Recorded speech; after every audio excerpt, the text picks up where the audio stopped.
Okay, well, I'm going to show you one more method and another little one on the side of things that you can do to weather your car a little bit. And there's another product we use, or you can use, which is chalks. They're weathering chalks. In this case, it's Builders and Scale. And what you do is you take a piece of sandpaper and the color chalk that you want. In this case, I'm going to use a medium gray. And you just make a little bit of chalk dust, like this.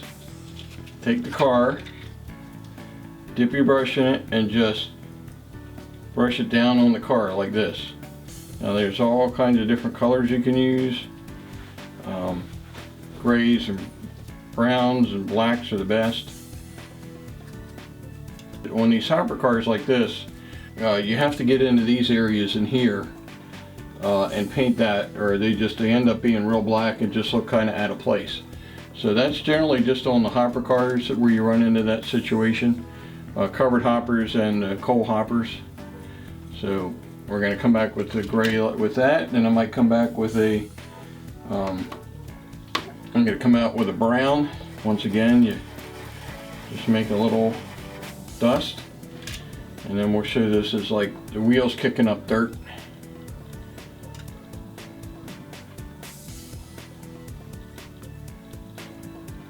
Now the problem with the chalks, it's not a problem, but you do have to fix that, what they call fix that afterwards, which is you need to hit it with a dull coat or some kind of sealant, or else as you pick these cars up, they will lose, the chalk will come off.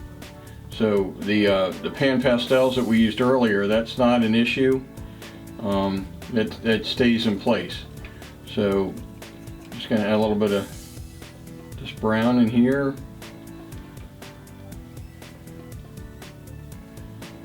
Now this is actually not a bad color for the rust either, but they have a nice rust color in here, this one here. And once again, just make some dust, and just where the areas where rust would accumulate, just kind of brush down that area, the rivet details. And it's very subtle, but it does show up. It's very, very effective in bringing out the detail on your car. So these cars usually rusted up here near the top because they were beat up so bad, and the water accumulated up on the lip. So you can see we're just brush off, blow off any excess. So what we do is once we've got the chalk on here the way that we want, you come back with, we use the tester's dull coat and just spray it, just get it sprayed here. We're not in a open environment which you need to spray this either with a spray booth or outside. We're not going to do that now just because of the fumes that we'd be inhaling here, which are toxic. So, but that's how we would seal that. And we'll go outside later. When we finish the product, we'll make sure this is sealed. Now there's another product which is really cool. It's called Rust All. Rust Anything it says. And it's a liquid. You just shake it up. And this works really well in gondolas, and probably would even work well in the hopper car. And all you do, it's a liquid, you just spray it, you just put it inside the car. It gives you a really nice rust finish. So all we do is just put that in there and let that dry. And it gives you a real nice, once that's dry, it's really going to look neat. Now this the caboose does not have any windows, so I'm going to show you how you can put windows in there very simply. What you have to do is, this has to be pried off. There's 4 little tabs underneath, but you also have to pull these ladders off. They're flexible, so you have to pull out. Using a little flat bladed screwdriver here, you just pull them up and out of the hole here, like that. And then what I did is I'm just going to put this blade under here and pry up a little bit on both sides. And I'm going to do the same on the other side. Pry up, and then the caboose shell will lift off. So what we're going to do is there's a material called crystal clear. You can actually use this to make windows if you can stretch it across, but I found the easiest way is to actually take a piece of clear plastic. In this case we're using evergreen. This is 015, and we need a piece that's roughly this long. You just need to score this. The neat thing about plastic is you just score it like this, and you don't have to be real accurate here, and then just bend it.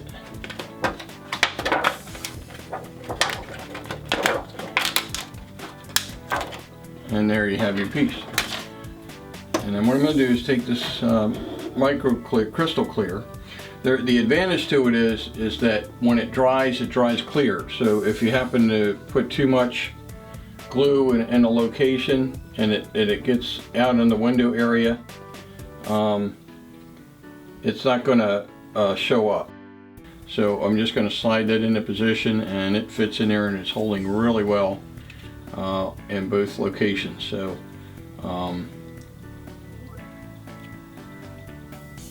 down just a little bit. There we go. That's up against there. So now, if you look, we now have glass in the windows. So we can actually weather that up a little bit in the future in a few minutes here, but right now I'm going to go ahead and finish putting the glass in, and then we'll go from there. Alright, well, now that we've finished weathering all the freight cars, let's proceed on to the diesel. This is one of the Bachmann again. It's a GP40, and what we're going to do is kind of lightly weather this. I don't think we're going to heavily weather it. So first what we're going to do is take some of the light grays and just kind of, especially the roofs. The roofs got really dirty with all of the grime and everything that's coming off the rail, and so we're going to sort of heavily weather that. And as you can see, I'm just going to do this all with pan pastels this time. I'm not going to use any of the other manufacturers or paint. I don't like to use paint on locomotives, mainly because you don't have the option of changing it. Well, now that we have a light coat on here, what I'm going to do is just take and do the kind of the same thing, but I'm going to use a lot less of the gray on this. Just lightly weather it, just to give it, you can see it's bringing out the detail. Now we're going to make sure we get to the walkways here, up along the cab in this case, and all across this area. And I'm going to do the trucks a little bit, but you know, just doing this, you can kind of see that it's really bringing the detail of the truck out just by adding a little bit of weathering to it. So get the front. Now the front should be a little heavier weathered because there's if it's following another unit, another locomotive, it's going to get all the grime and stuff kicked up off that locomotive in front of it. So might weather this up a little heavier. It's be the same for the rear too, because this engine can run in either direction. So might add another couple different colors in here later. So that up, and you can tell I'm not real careful. I don't have to be real careful handling it with the pan pastels because they adhere so well. So, but just walkway again. Some of these are a little tough to get to, but the hand railings on most locomotives are pretty strong. They're engineering plastic, so you don't have to be extremely careful with them, but you do have to be cognizant that they will, if you're too rough with them, break. So you can see we're lightly weathering here. It doesn't take much, just so now that we've got this, just a basic weathering on it, what we're going to do is come back with some blacks around where the exhaust would be on the locomotive. So you just kind of hit everywhere that you know, any kind of dirt or anything kicked up out of the engine would be accumulating. Maybe streak that down the sides just a little bit so that the water carried it down the sides from the roof. So if you can kind of leave it at that, it doesn't look real bad, but I'm thinking maybe we'll add a little bit of a darker gray in here, just streak it down like this is where the guys walked down the, so it's a little dirtier here. Running along the catwalk there. A lot of dust and all kicks up on the locomotive, so we can actually use a brownish color for that. We'll come in here and we'll use this kind of a medium brown and just hit the trucks in this area. And if you can see, it's kind of a nice brownish color. Hit the fuel tank here because that's grime's all kicked up against the fuel tank. And get up in this area here. And this is a metal, it's a metal frame under here, and it's silver. But it's kind of neat that when I hit it with this pan pastel, it actually, now it doesn't look like metal anymore. It looks like it's been painted. It's a neat little feature that the pan pastels or any of the chalks will actually give you at that point. And then the lower side of the fuel tanks usually got that road grind kicked up on it. So just do a light coating there. Come over this side, get these trucks on this side.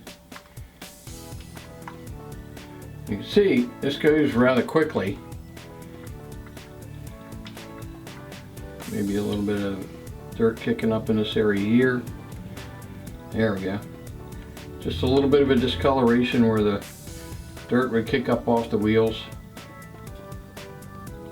Just subtle little changes. Add a lot of detail to a locomotive. So now what I'm going to do is I'm going to come back with, this is where I was telling you about the paint. I'm going to use, this is Tester's gloss black, and where the fuel filler is, which is right in this area, I'm just going to run a little streak down here to show that they may have leaked some fuel oil while they were filling the engine. Something like that. But as you can see, within what, 5-10 minutes, we have a nicely detailed and weathered locomotive.